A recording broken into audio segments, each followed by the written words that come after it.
जय हिंद, नमस्कार। Career wing पर आपका बहुत बहुत स्वागत है।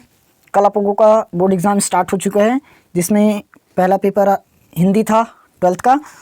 तो सेट सी का क्वेश्चन पेपर मैंने इसी चैनल पर अपलोड कर दिया है, आप लोग जाकर देख सकते हैं। ठीक, वैसे क्वेश्चन पेपर आप लोगों का ही है, आप लोग को पहले से पता था क्वेश्चन पेपर क्योंकि आप लोगों का ही है, तो आप लोग पहले से जानते हो, तो देखने की भी ज़रूरत नहीं है। ठीक, सिर्फ अपना रिव्यू दे सकते हैं पेपर कैसे आया था। उसके बाद ये है सेट बी का। सेट ए इसके 2-2.5 घंटे बाद मिल जाएगा। ठीक, सेट सी मिल चुका है, सेट बी और ए आज मिल जाएगा। जितने लोग इस साल 12वीं में आने वाले हैं वो लोग देख सकते हैं कि 12वीं का पेपर आता कैसे है। ओके, ये मत समझना कि पेपर पहले से मिल चुका था करके। ठीक, ये आप लोगों का ही पेपर है। देखें, जैसे सेट सी पर आप लोग कुछ कमेंट कर रहे थे कि हिंदी का पेपर ठीक से नहीं गया, क्या करे करके। तो भाई मैं पहले ही वीडियो में बता चुका हूँ कि पहला पेपर बिगड़ गया, उसका अफसोस बिल्कुल भी नहीं करना। डायरेक्ट आप लोग अपनी तैयारी नेक्स्ट पेपर की कीजिए। नेक्स्ट पेपर आप लोगों का इंग्लिश है, इंग्लिश में अच्छा मेहनत कीजिए, इससे ज़्यादा नंबर लेकर आइए और मेहनत कीजिए। ठीक, वैसे तो हिंदी में ज़्यादा नंबर आता है, इंग्लिश में कम आता है, लेकिन आप लोग इंग्लिश में ज़्यादा नंबर कर सकते हैं इस बार। ये नहीं कि पिछला पेपर हमारा बिगड़ गया तो ये पेपर अच्छा नहीं बनेगा, उसको हटा दीजिए दिमाग से। डायरेक्ट ये पेपर की तैयारी करो इंग्लिश का। वैसे भी मैंने इंग्लिश का पैटर्न कैसे आएगा करके 2022 का क्वेश्चन पेपर अपलोड कर दिया, आप लोग जाकर देख सकते हैं। ठीक, उसमें से इंपॉर्टेंट क्वेश्चन में कुछ नहीं मिलेगा, सिर्फ ऐसे को कर सकते हैं, वहाँ से लॉन्ग क्वेश्चंस को कर सकते हैं। बोले जाए तो अगर आप वो सेट कर लेंगे तो लगभग पासिंग मार्क्स तक कवर हो जाएगा। ठीक, क्योंकि ग्रामर का पोर्शन वही मिलेगा, सिर्फ क्वेश्चंस बदलेंगे, ग्रामर वही रहेगा। ठीक, और ऐसे या आर्टिकल मिल सकता है वहाँ से। नोटिस का मैंने आप लोगों को एक फॉर्मेट दिया है उसी क्लास में, आप लोग उसको अच्छे से कर लीजिए नोटिस को। ठीक, नोटिस 100% वो मिलेगा। ओके, और लॉन्ग क्वेश्चंस तो मिल जाएगा। चलिए फिलहाल अपन हिंदी के पेपर पर आते हैं। सेट भी किनका किनका था कमेंट सेक्शन पर ज़रूर बताइएगा। सेम है, पहला अपठित गद्यांश इसमें भी है। उसके बाद सेकंड क्या था हमारा, अपठित काव्यांश था। देखो भाई, आंसर नहीं बता रहे हो करके मत बोलना ना, हिंदी का आंसर किसको चाहिए रहेगा। और वैसे भी मैं आंसर कराऊंगा नहीं तो आप लोग ज़्यादा और ध्यान देने बैठ जाते हो कि ये गलत हो गया वो गलत हो गया करके। नेक्स्ट तीसरा है, हमें निबंध लिखने के लिए बोला था 200 शब्दों पर। पेरिस ओलंपिक में भारत, ये वही है ना, सेट सी ए बी सब में एक ही रहेगा।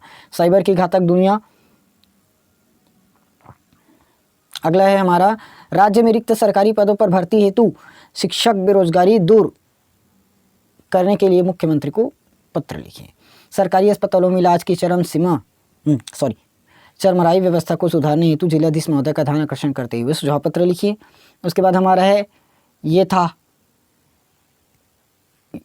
इंटरनेट पत्रकारिता क्या है, ये सब डिजिटल से है ना। संपादकीय का महत्व, विशेष लेखन के 2 उदाहरण दीजिए, रेडियो नाटक की एक विशेषता लिखिए।